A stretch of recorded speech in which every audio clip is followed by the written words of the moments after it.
Meeting to order. Roll call, please. Dr. Buckley. Here. Mr. Aaron. Here. Mrs. Psalm. Mr. Sharp. Here. Mrs. Young. Yes. Riley, please. Allegiance to the flag of the United States of America and to the republic for which it stands, one nation, under God, indivisible, with liberty and justice for all.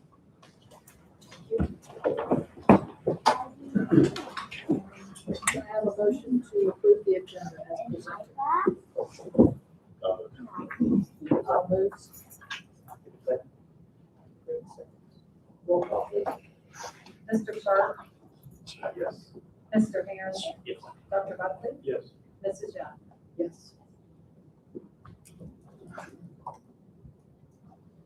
Public participation. We have Catherine or Kylie. Riley, sorry. I'd like to go first. Yeah, I can go first. All right, so I'll kick us off with just an overview of academics and instructions from the primary up to the high school. So the primary, recently the second graders went on a trip to the Franklin Park Conservatory, which was a really great success. And also the first graders went on their enjoyed a field trip to Coast Side, which was also, I can imagine, quite enjoyable. The primary should be receiving butterfly kits soon, so the whole building will be partaking in this thanks to the PTO. Preschoolers had their art show in which they had different themes, including pop art, ocean art, and space art, and they had a great time with that. The PBIS tune-ups were completed after Easter break and reminded the students of what the ACES Way was and encouraged them to continue to work hard. This week, the primary is celebrating Month of the Military Child by recognizing active duty and veterinary families. So on Friday, they will be doing stations including proper flag holding, PT obstacle course, dog tags, and military gear. Moving on to the elementary, Ohio State, the ELA state test began yesterday and continued on today for their third grade students. And then fourth and fifth grade students will be taking the ELA test beginning tomorrow and continuing on to Friday. There is a military luncheon on April 30th from 12 to 1 for any active military families. Also, third graders placed 32nd in the country and 94th in the world. And the Amanda-Clearcreek, and then the fourth graders placed 27th in the country and 80th in the world. And the fifth graders placed 32nd in the country and 94th in the world. They also had a recent production of Moana Jr., and they did an amazing job with that. Moving on to middle school. The middle school dance is coming up soon, which is very exciting. The third quarter incentive trip is currently in the works, and more information about that will be given out soon. And the students will also begin state testing in the next few weeks. Within the high school, state testing begins next week with the sophomores taking the English language arts test. And then the week of the 27th, the biology, American history, and government state tests will take place. Moving on to student life and extracurriculars. Within the high school drama club recently put on a production of The Box. It was spearheaded by Lily Reynolds and it was a great success. The band is currently gearing up for their spring concert on May 5th by working through their 4 songs and making them sound the best they can. Within the Hope Squad, they have recently kicked off their duck hunt with multiple ducks hidden across classrooms and hallways throughout high school. Once a duck is found, it can be returned to Miss Neff, and the students entered in a raffle for a gift card.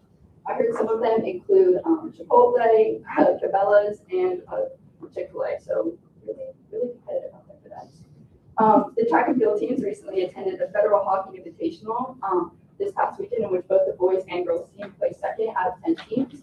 The next meet is tomorrow at Alexandria. Tonight, the varsity girls and boys softball and baseball teams are currently playing away up in New Carroll. Both teams have just begun their seasons and are looking strong. Thank you. Riley.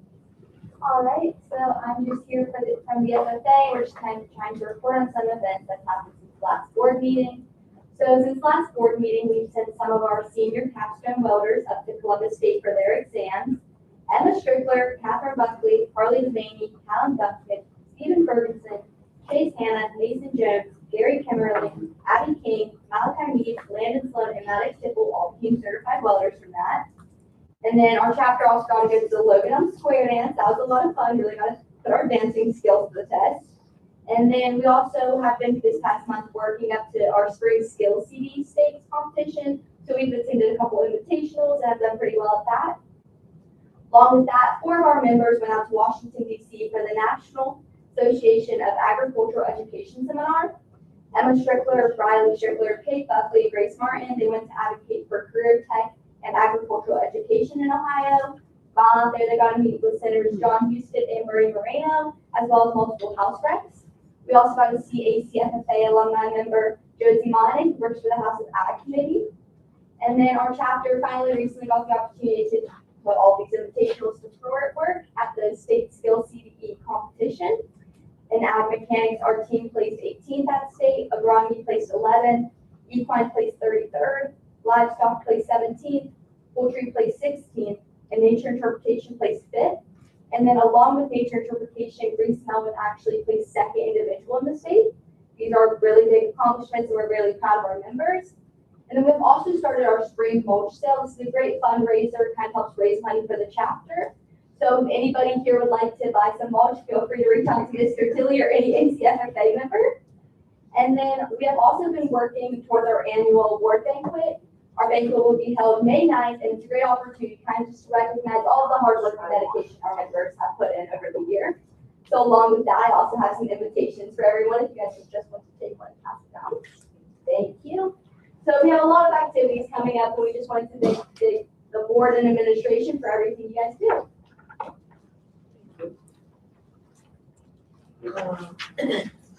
Next on the agenda is the curriculum student liaison. Sorry. Okay, curriculum council update. Would you like to update it? So curriculum council tonight, just before this meeting, 4 broad categories that we tackled. Ms. Neff gave an update on financial literacy in the curriculum. It's a structured curriculum that is for juniors and a few seniors that pick it up later in their time here. But it is a structured curriculum, which she really emphasized was kind of a new thing. Kids start out with a vision board, where you want to go, and then jump into big, broad areas like emergency fund, cash for cars, building wealth, loans, financing, budgeting, taxes, savings. We were looking through the actual workbook. It's pretty extensive, everything that's covered, from credit to insurance and how the real world works once you get away from your mom and dad, which is really fundamental, I think, for the kids. Ms. Cochran updated us on Career Day. This is going to be for all middle school kids. Thus far, 17 career presenters. Kids are going to choose their top 5 and then get grouped from there into 3 sessions in the morning, and they'll get to kind of rotate through different presentations and really get a real life perspective of what it takes to be a welder, or what it takes to be, a banker or a respiratory therapist, as an example. The second part of the day in the afternoon, the 6th and 7th graders are going to go to a career-oriented movie. I believe you said Hidden Figures, as an example. Yeah. And then the 8th graders are going to go do real money, real world, which is essentially the game of life, and they got to work their way through real life situations and realize they can't go to what is it, 7 Brew every other night. I believe that's anyway. Ms. Letterly gave us an update on career explorations, which is a required semester for 6th graders and gives them a chance to explore careers and career clusters. And we were actually looking at the website while she was presenting. So Ohio, the Ohio Department of Education, Ohio Means Jobs, 16 career clusters. And I was looking at it, it's actually a pretty impressive website. I mean, you can really shepherd kids through, how to get there, so to speak. But they work with career kids to complete activities within certain career clusters. And then they have a monthly speaker that comes in. And then lastly, Mr. Sharp gave us an update on ag and ag education for next year. So we are moving from 2 ag teachers to 3, which gives us an opportunity to markedly expand our offerings within those courses. So Gavin Eastep and Bryce Bennett will be joining us next year. Bryce through a cooperation with the Career Center, the satellite, yeah. And so he'll be stationed here, but his FTE will be through them. But both of those gentlemen will be bringing a new kind of new curriculum, especially within animal science, and then forestry, I think would be. Is that fair? Whole bunch of things. Whole bunch of things. And then Mr. Sharp gave us an update on FFA and all the wonderful things that continue to happen within that space. Thank you. Next is the legislative liaison report. Thanks. So legislative report is actually kind of quiet right now. Not a lot going on in the legislature. Our two governor candidates are making a lot of promises right now that will probably never reach fruition, but you got to promise first. And so Ramaswamy is proposing to roll back property taxes. It's pretty vague, but that's what he wants to do. There are estimates that we would lose about $6.6 billion in funding. Doesn't really address that, but it's a promise right now. Two House bills right now, House Bill 611 and House Bill 745. 611 will ban name, image, and likeness. 745 will allow name, image, and likeness for high school students, but with guardrails. Okay, so they're actually two sides of the same coin, one banning, one allowing. They'll have to duke it out over the next few months in committee before one or the other comes to the floor. So they're both sitting in committee right now.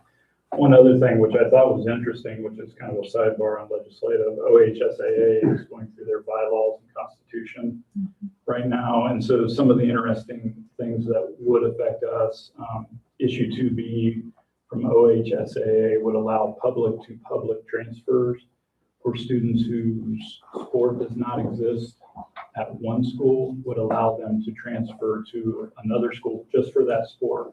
You can go, correct me if I'm wrong, Dr. Edwards, you can go private to public. Yes. But you can't go public to public. And so if you want to swim, but Fairfield Union has the swim team, you could theoretically, with permission from both superintendents, transfer if that passes. Issue 6B, which I thought was, I feel like this is the Ironton rule. Parents must fully relinquish all responsibilities to previous residents before a kid can transfer in. So you can't just rent a house in Tays Valley and Westfall and Chillicothe and Loganell and have your kid go to each one of those schools. You have to fully relinquish your address. Either sell your property, relinquish the lease. And it's pretty expensive. You can't just jump around with a new address every year. I thought that's kind of interesting. And then issue 7B allows transfer student eligibility to be restored immediately with a memorandum of understanding from superintendents that the transfer is necessary for physical or mental well-being. I call this the Justin Fields rule because Justin Fields transferred to Georgia to Ohio State because of the mental anguish of being in Georgia. And it was the forerunner of essentially the transfer portal. This is the baby steps towards transfer portal. So, anyway. Do they educate anybody? Well, I don't know. I just thought that was very interesting because that's how the transfer portal at the collegiate level started. You could transfer because I am sad at Georgia and I want to be happy at Ohio State. So just some interesting things that are coming down the pike. One of the things that you talked about, the transfer from public to public, office work that was actually put in by a public school superintendent or proposed by a public school superintendent, and it was to basically give public school students the same opportunities that privates get. Yeah, it was at Mansfield. They called out Mansfield because Mansfield and Lexington had different sports and they weren't able to go public to public. And maybe that's the one, I'm not sure, but Where's Trevor at? Where's Trevor? He I think he's the one that was part of the team that brought forward to. I think it's a good idea. I mean, we've had FCA kids wrestle here, because FCA doesn't have wrestling. And, I mean, if the kid wants to swim, Lancaster's got a program and we don't. I mean, why not? And they're going to be here. I just think it's a good idea. I don't have any objection to it. In the budget bill, they did hockey that way. Is that right? Oh, Yeah. Okay. okay. As a single, Just for hockey. yes, Yeah. I can see. that impacted 6 districts. Yeah. So we put in that, and they're in the pool. Yeah. So that's what I think. I think that's part of it, is the legislators did it for hockey. Why Why don't you not? just do it Yeah, for everybody. for everybody, yeah. And I will say it would give schools, especially in more rural districts, an opportunity that can only offer, football, basketball, baseball. Some of those kids may want to play soccer, they may want to play golf. There's a lot of small schools in Southeast Ohio too that don't have, even Southwest, that don't have football. Because they're too small where they can go to neighboring school district. It's just we don't see schools like get rid of football. So a large group of kids can go and just dominate. Right. Take a couple of years to get that going. I'm sure somebody already thought of it, like Byington. Yeah. Oh, that's on YouTube. Thank you. Building principals report. Who would like to go first? I'll go first in preschool. What's up? All right, so our preschool students, they are wrapping up the end of their year. It's a great time for them. So they're showing their ACES way. Recently they had their art show. The preschool really blew it out of the water. I was really impressed, up over and beyond. They really worked hard throughout the school year making this artwork, and then they displayed it. They had kind of different themes happening there between the 4 classrooms. So there's pictures of some of their artwork displayed. They had a really good turnout with the families to take a peek at that with the students have been up to. And then they also engaged in an Easter egg hunt in the day of play last week or a few weeks ago. It was a big deal for them to work on gross motor and that piece because that's a huge component in their little world.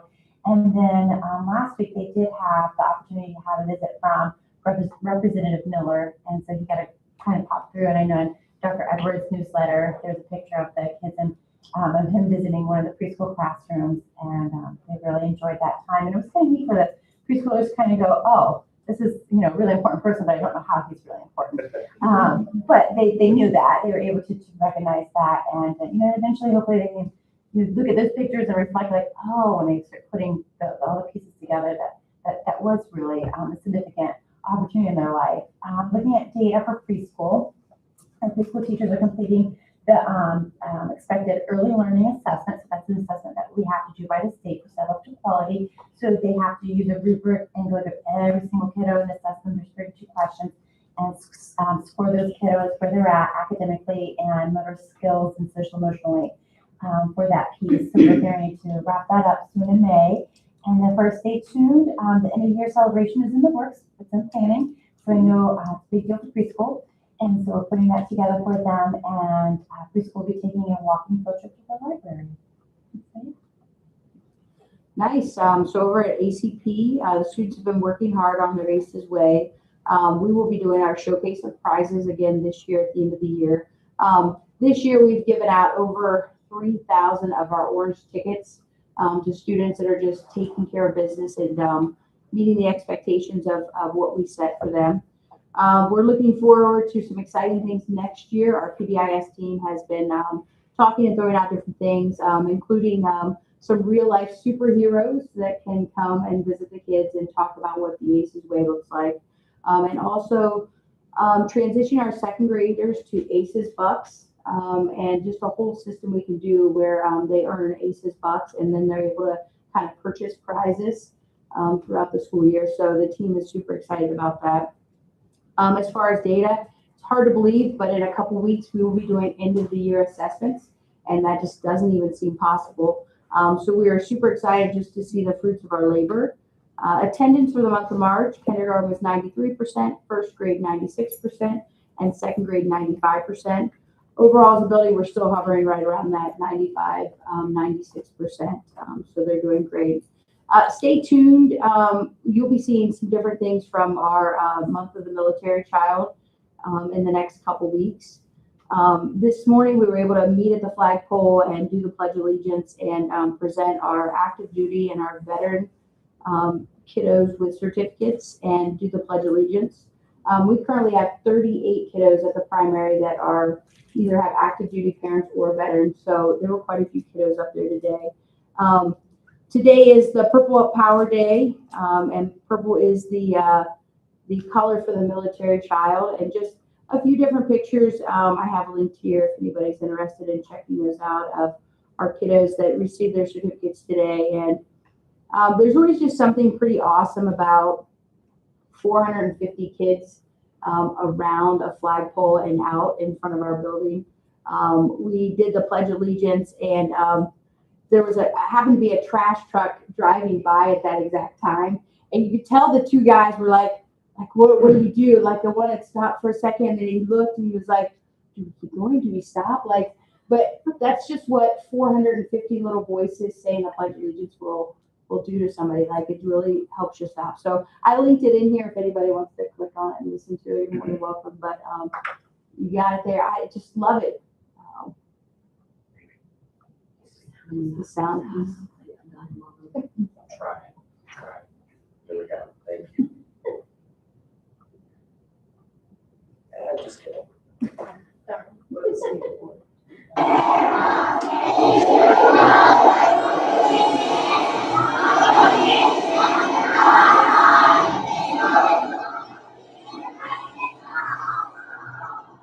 So the second graders always finish on cue.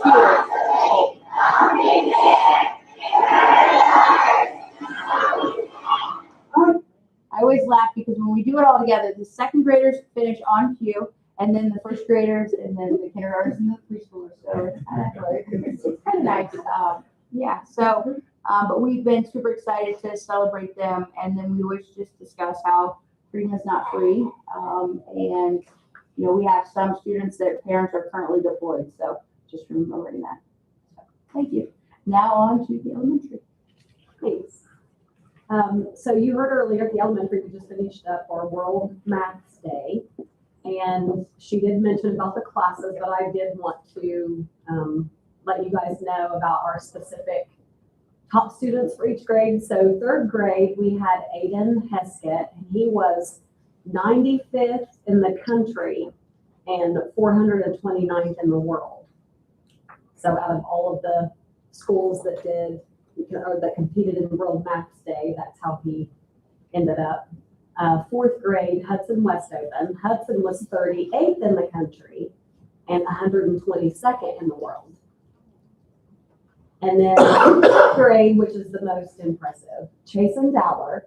He was 11th in the country and 66th in the world. So, yeah, that's pretty awesome. So I just wanted to highlight that. Our data at the elementary, our March attendance, third grade was 95%, fourth grade 96%, and fifth grade 95%. So they've done a really good job of, our target has been 95%. I know we kind of set it high, but we wanted to make sure that we're setting that goal at what the expectation is. So they've done a really, really good job. We've been at 94 some, but overall they've done a really good job of making sure that they're at school. We are state testing. We started yesterday. Third grade ELA, part 1 was yesterday.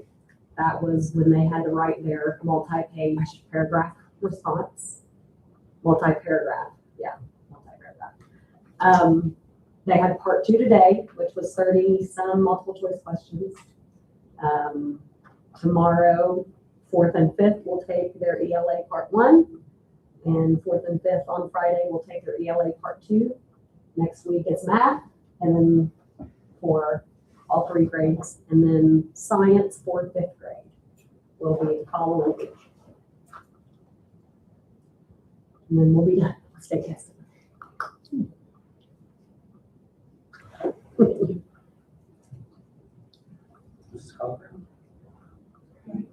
at the middle school. Is that not up to me? Maybe you need to refresh that.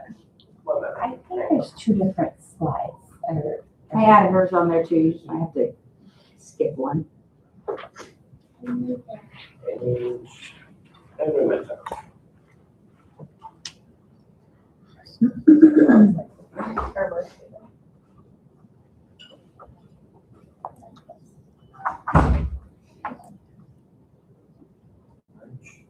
Where you at? I can't read it anyway, so you can come in. Okay.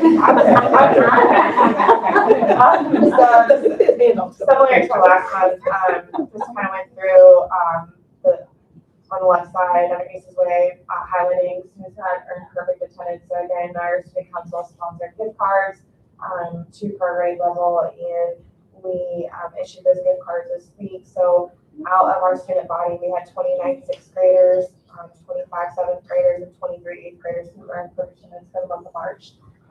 And 6 students received gift cards, so I highlighted those students.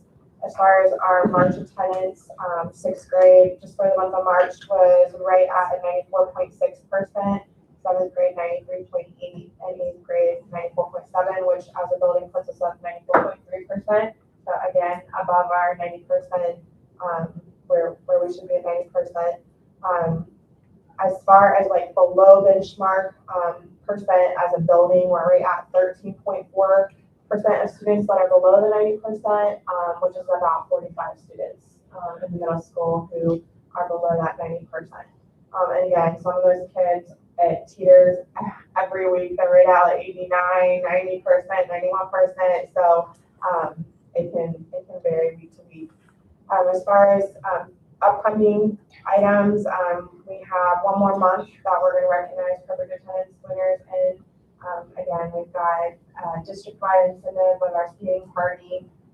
Mrs. McFarland and I met today. I spoke to the middle school counselor and talked a little bit about master schedule planning. So we're kind of starting to get those items in place to be able to build our master schedule. We met with the ag teachers last week to talk about what Mr. Sharp shared with you guys tonight to get that organized for our different pathways that we offer to students. The end of the year ELA remediation, so it's another thing that we talked about for the incoming 6th graders. We are going to assess them. It's a really quick assessment for tier 3, just to make sure we don't miss anyone. I can say this year in a couple SLT meetings, some students were not in tier 3 that they should have been, that had moved in, so they weren't assessed. So we're going to hit all of our 5th graders here after everybody gets through state testing. Again, it's a really quick assessment just to make sure we're not missing anybody that's transferring up to 6th grade. And then last but not least, a big day that's coming up is our career day, just like that Dr. Buckley mentioned in the curriculum council update. So we're really looking forward to that, kind of finalizing some plans for that day. Thank you. We're going to have a high school presentation, or is there? Mr. Dennis had shared this, which he goes over the office referrals for grade level. Chart there. Here's the freshman and sophomore. Yeah, dominated that graph. Again, I think that he typically the trend is following the same as the middle school with still the attendance rate still hovering right around that 92%, 91.3 for this past month overall for high school. Seniors are starting to lag a bit, falling under the 90% mark. Talked about spring testing. They will be upcoming, and then they are doing a lot of work right now for scheduling for 26, 27. Getting feedback from students on the classes that they're looking at, and working with Mrs. Cochran on the master schedule. Thank you. Next on the agenda is the superintendent's report.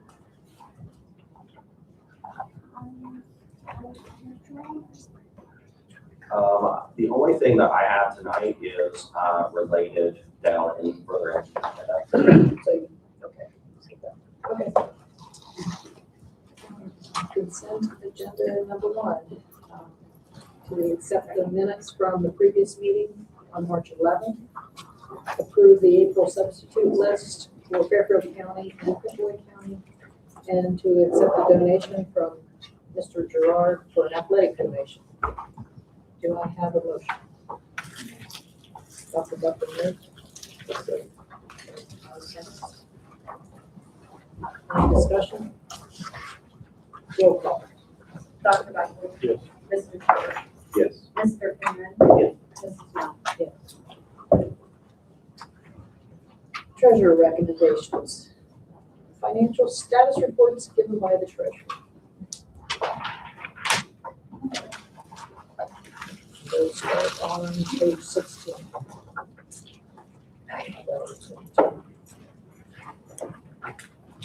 So for the month of March,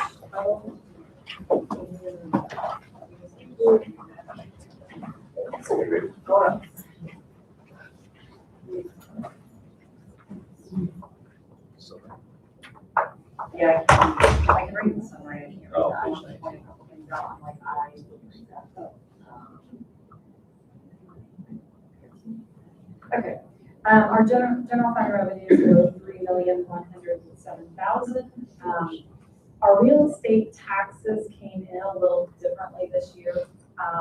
So we did have, I believe, one more advance in March, and then our settlement isn't until April. We've already received it, so it was kind of spread out quite a bit this time. We received 3 advances and 1 settlement, so 4 total deposits for our real estate taxes, which makes our monthly summaries look a little awkward because there's additional revenue in some months and less revenue in other months.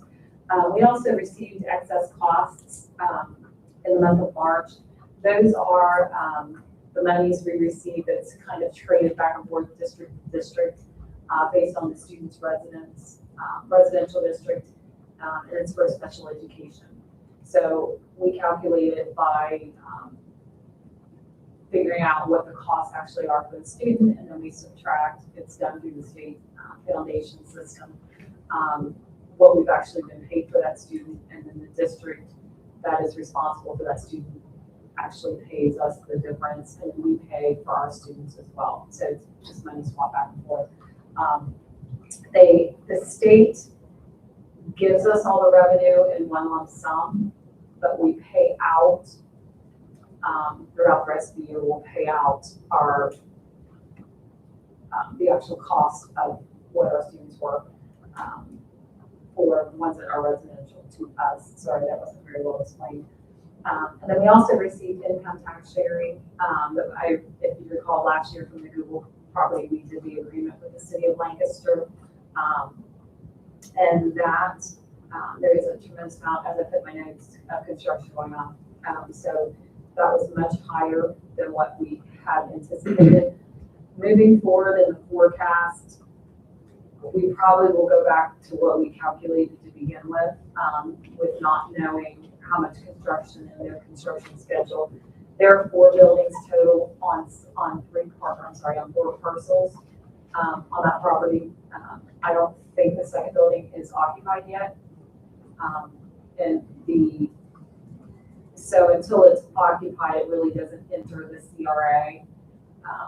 So there's that. And then we also had investment earnings. Our investment earnings actually were high this month. They were $80,226. That is mostly due to the way that we receive dividends and interest off our investments with Red Tree. We'll have some high months and some lower months, so we'll see that vacillate quite a bit.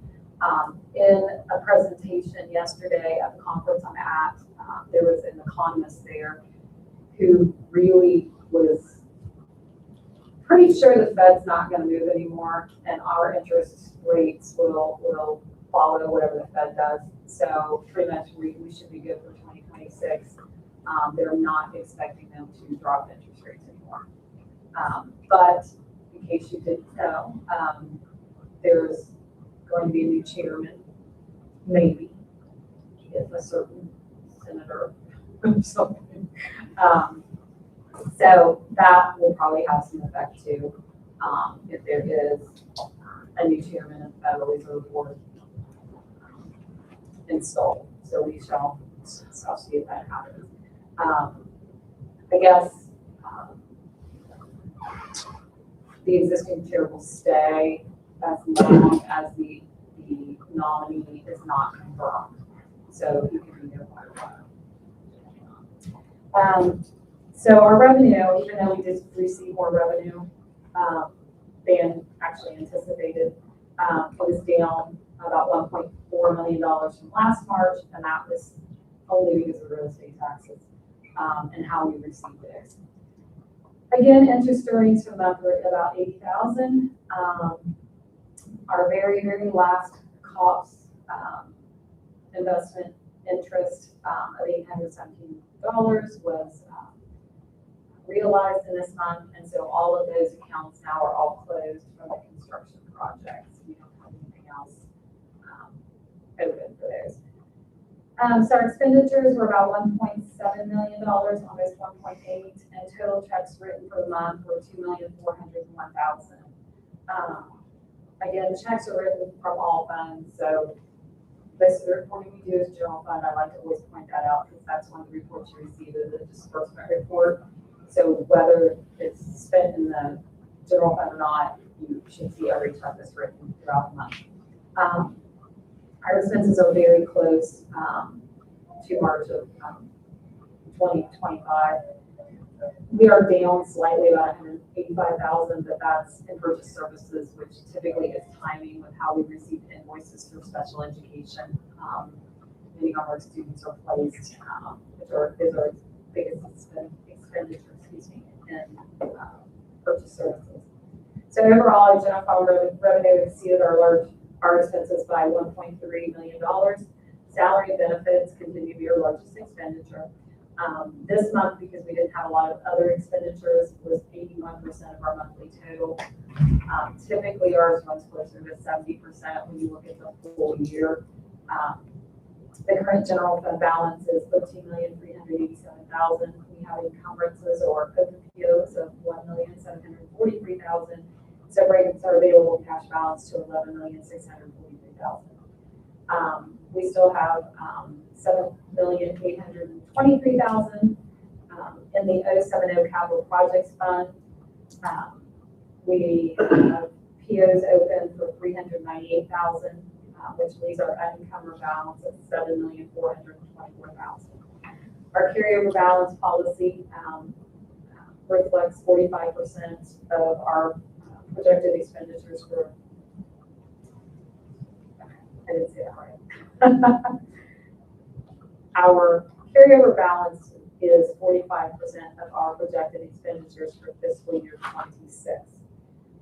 So we calculated that by taking the unencumbered general fund balance and then dividing it by the projected general fund expenditures from the February forecast.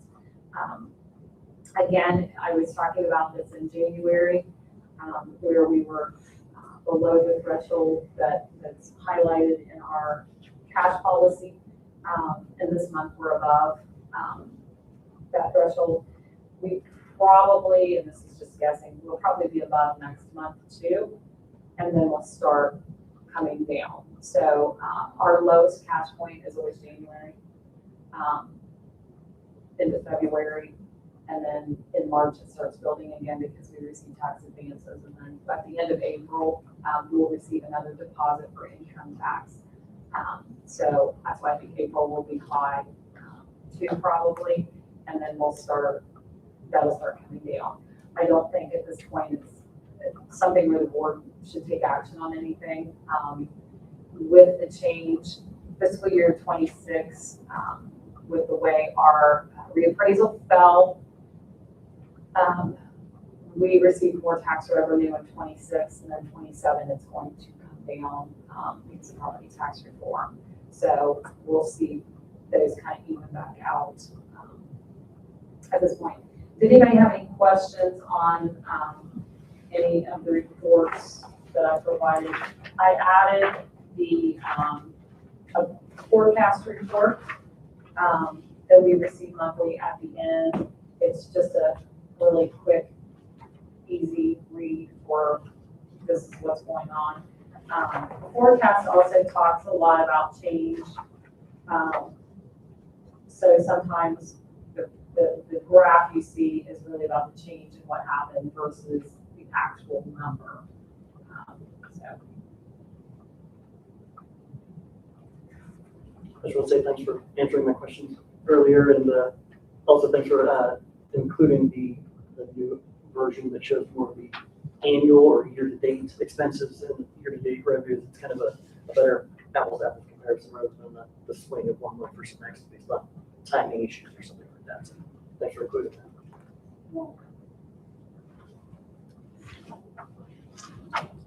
Do I have any motion to approve the financial reports? Dr. Buckley moved. Mr. Harris seconds. Any discussion? Further discussion? Roll call, please. Dr. Buckley? Yes. Mr. Hammond? Yes. Mr. Sharp? Yes. Mrs. Young? Yes. Item C is approve the amended appropriations for fiscal year 26. Do I have a motion? Kyle moves. Second. Ms. Barron seconds. Any discussion? So I did provide a report so you can just see the ones that changed. Typically after we do the permanent, and this is the first amendment we've had to appropriations this year. After we do the permanent appropriations in the fall, usually in September, there's usually not a lot of changes. It's usually just the grant funds because we don't always know the money we're going to get in. We don't always know the money we're going to expend. And that goes also with sometimes, I mean, we pretty much know food service. Sometimes athletics will be that way. Depending on if we have to replace something that we didn't know we were going to have to replace. And then, so as you can see, we have the 019 fund is local grants. So that's Hostler and Pine Grove. And then also, and I take that back, it's not Hostler. Hostler's in 007. But it's Pine Grove, and then we usually get a South Central grant. We don't always know we're going to get those. So sometimes that can be off. And as you can see, we had to add some appropriation to that because we did get some grants we weren't anticipating at the beginning of the year. The workers' comp and tournament fund, that's one also that we had to increase the appropriation for. And that was because we hosted more tournament games than what we thought. So we, the OHSAA, when we have a tournament here, requires us to segregate those funds because it flows out to them. So we collect ticket money and then it goes straight out to them. So it doesn't go into our athletic fund. The workers' comp, I know that is something that's pretty predictable. So we usually have that about correct. Capital projects fund, those are projects that you approve. I do not appropriate those until you approve those. So those, the $2.2 million is higher than normal, and that was from the construction project because we did not appropriate, or we did not, when we went into the project, the money that was in the 004 fund, which was the money we financed, we did not finance the entire project. There were some expenses that we knew we were going to have above that. Now, with that said, it wasn't $2.2 million, so it wasn't like that was, we purchased a lot of items. I run a report monthly on the 070 fund. If that's something you guys would like to see every month, we could do that, which, for example, kitchen equipment, a lot of times we'll use that fund. We bought some floor scrubbers that were, they're quite pricey, like $13,000, $15,000, those types of things. And they had a quickly we've been replacing quite a bit. Buses, we also with our buses probably those in those funds as well. Student activities, and I will go through these. The student activities funds, those definitely, we have no idea what those are gonna be, because we do ask for budgets and things, but they don't always know what fundraisers are going to do. And FFA does such a great job year over year, so we did have an increase appropriations, some for that. Atlas is in there, and then the other two are the grants. How often do you do an overview, review this appropriations? Is it like twice a year? You said you did early. No, I look at the appropriations probably daily, every other day. Like if something was negative, I'll look at it. But the overall, I do it as often as we need to. We are statutorily required to do a temporary budget to open the year, permanent budget in September. So July, right at the end of June, we'll have a temporary budget, have the permanent budget in September, and then we have to do a final budget now in June. That's all we have to do. A lot of districts only do that because that's what's required. I would like to do in between, keep them a little more, so it's not as much work at the end. But either way, it's acceptable to the auditor. I just like to keep them a little bit more balanced. I'm not working so hard at the end trying to figure out what happens. That makes sense? yes, What's required versus what is done.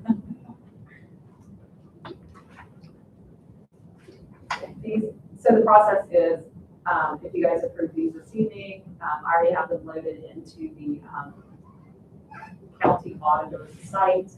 I will upload the resolution. The budget commission will see these at the end of the month. They'll send me back, they'll send me a certificate, they'll load the certificate in, and it just sits there. So that's about it. Thank you. Roll call. Mr. Sharp, Yes. Mr. Heron, yes. Dr. Buckley, Yes. Mrs. Young. Yes. Consent agenda number 2, personnel. Accept the resignations and or retirements. I'll read the retirements are Carolyn Brown and cook cashier. At the end of this fiscal year, Carolyn was hired as a cook in 2020, and prior to that served as a substitute for 5 years. She's given Amanda-Clearcreek schools 11 years of service. And we have a couple resignations. Do I need to read these? Okay. There's A, B, C, D, E, approved 3-year contracts, approve school psychologists, approve renewal of classified contracts, classified staff continuing contract, approve extended service contracts, administrative contracts, approve supplemental employment for 26-27, approve supplemental for 26-27. How much am I required to read it? All of these? I thought it's Okay. individual names for sure. Okay, as listed, you all have the pages, it goes up until the top of page 7, from page 3 to 7. So, do I have a motion to approve? Dr. Buckley moves, It's like, Mr. Heron seconds. Is there any discussion? Just want to mention, we're excited. We've started hiring in some new teachers for next year. Mr. Miller's here, and I want to welcome him tonight. He's joined by 3 others on the list, so excited to have him, Mr. Miller, be joining us in intervention in high school. Thank you guys. Roll call, please. Dr. Buckley. Yes. Mr. Heron, yes. Mr. Sharp, I'll need to abstain because I have a sister-in-law. and Mrs. Young. Yes. Sorry, we tried on the next one. We caught one, yeah. Didn't catch the other. Item number 6, the superintendent recommendations. Approved contracts for extended service contracts as listed. Do I have a motion? Dr. Buckley moves. It's like, Mr. Heron seconds. Discussion? Roll call. Dr. Buckley, Yes. Mr. Aaron, Yes. Mr. Sharp, This is good out. This is the Scots. and Mrs. Young. Yes.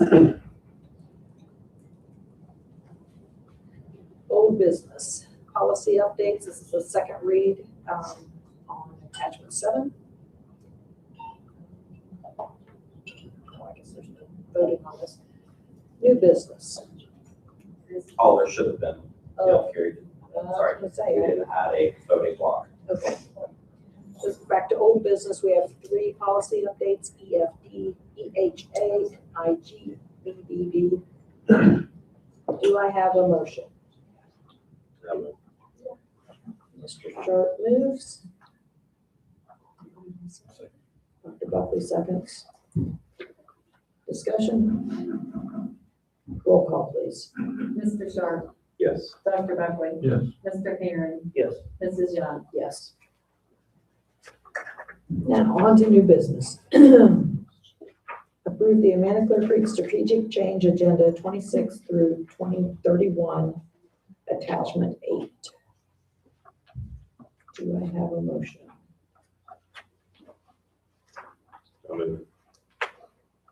Did you say that? Okay. Yeah. John moved. Mr. Herron seconds. Discussion. So we're excited that we've made it this far in the process. This is what I presented at the last meeting, kind of the beginning steps and the framework of where we're going with strategic planning. We've currently been in conversation with Allerton Hill. They are working with us to compile our final product that I used as an example throughout this process a lot of times with various schools at no cost to the district. I want to point out they are working at providing that assistance for free.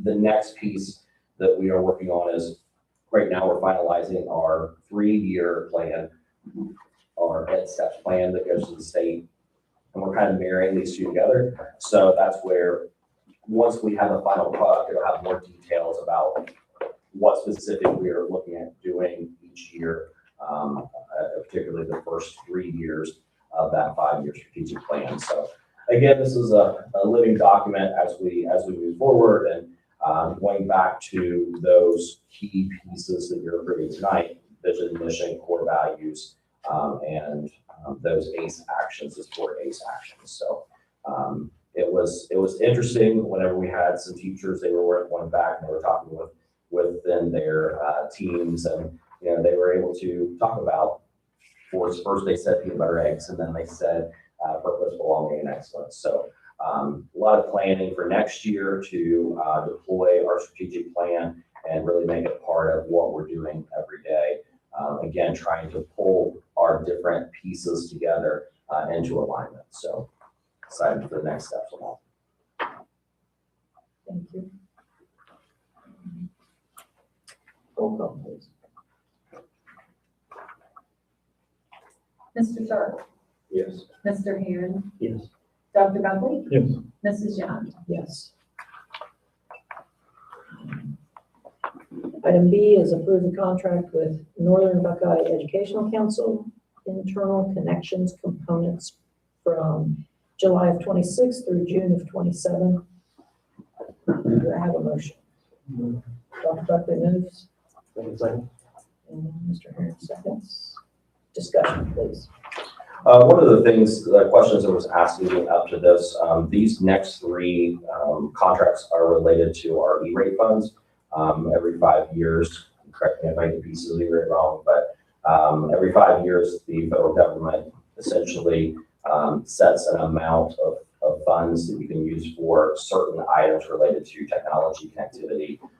There are 2 different categories. One's category 1, one's category 2. And certain components are in each one of those 2 buckets.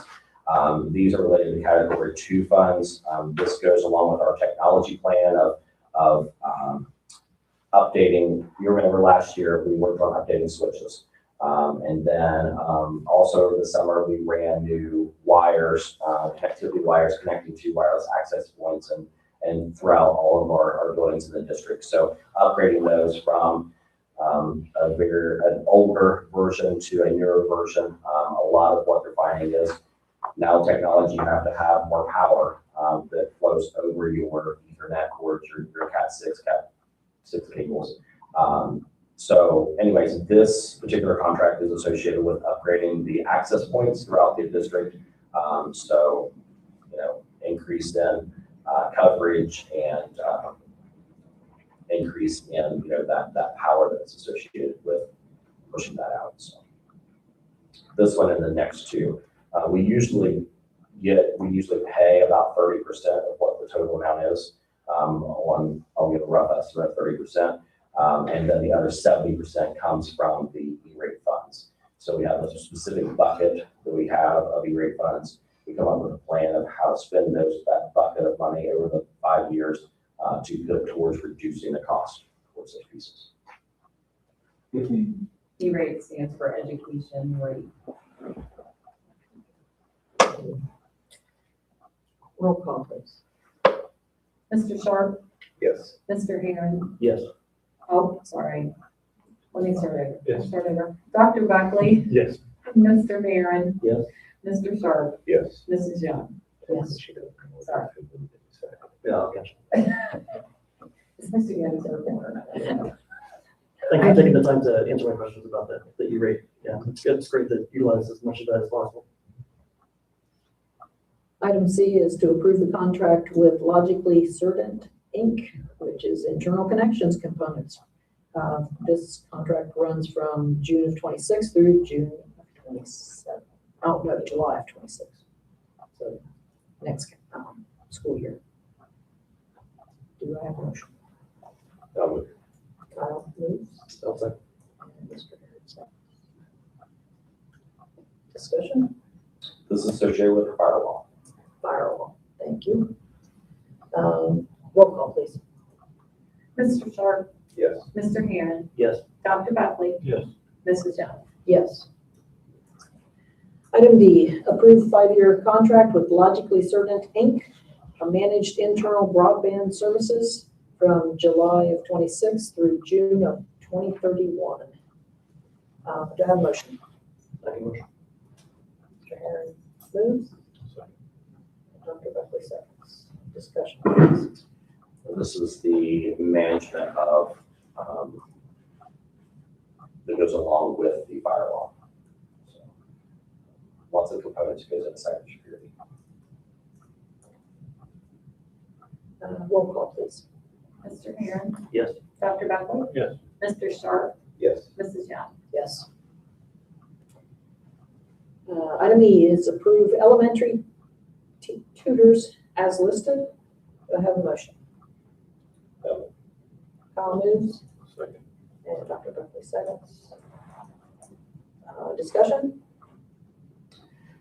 This is a great group of teachers that have been working to put together a tutoring program leading kind of right up here testing. So they've been filling over with our students. Roll call, please. Mr. Sharp? Yes. Dr. Buckley? Yes. Mr. Herron? Yes. Mrs. Young? Yes. Item F is to approve the lead custodian maintenance job description. Do I have a motion?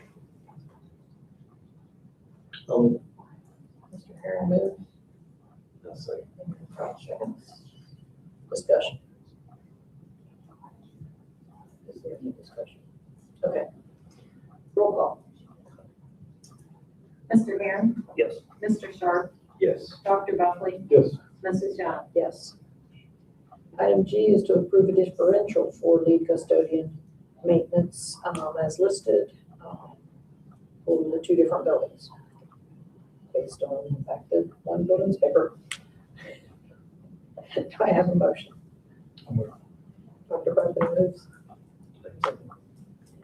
Greg seconds. Roll call. Dr. Buckley? Yes. Mr. Herron? Yes. Mr. Sharp? Yes. Mrs. Young? Yes. Item H is to approve staff leave without pay as listed. Do I have a motion? Kyle moves. Second. And Greg seconds. Roll call. Mr. Sharp? Yes. Mr. Mears? Yes. Dr. Buckley? Yes. Mrs. Jones? Yes. Item 9 is board discussion on policy updates. This is the first read on the three listed. There's just the first read, so there's no voting or anything on this. Thanks again for answering my questions. Appreciate it. And item 10 is an executive session. I'll approve the motion to enter into executive session to review negotiations or bargaining sessions with public employees concerning their compensation or other terms and conditions of their employment, and to consider matters required to be kept confidential by federal law or regulations or state statutes. Do I have a motion? Dr. Buckley moves. I'll second. Mr. Heron seconds. Roll call. Dr. Buckley? Yes. Mr. Mears? Yes. Mr. Sharp? Yes. Mrs. Jones? Yes. And there will be no voting after the executive session. So we will stay for this. You guys go. Thank you for coming. Thank you. Sticking around.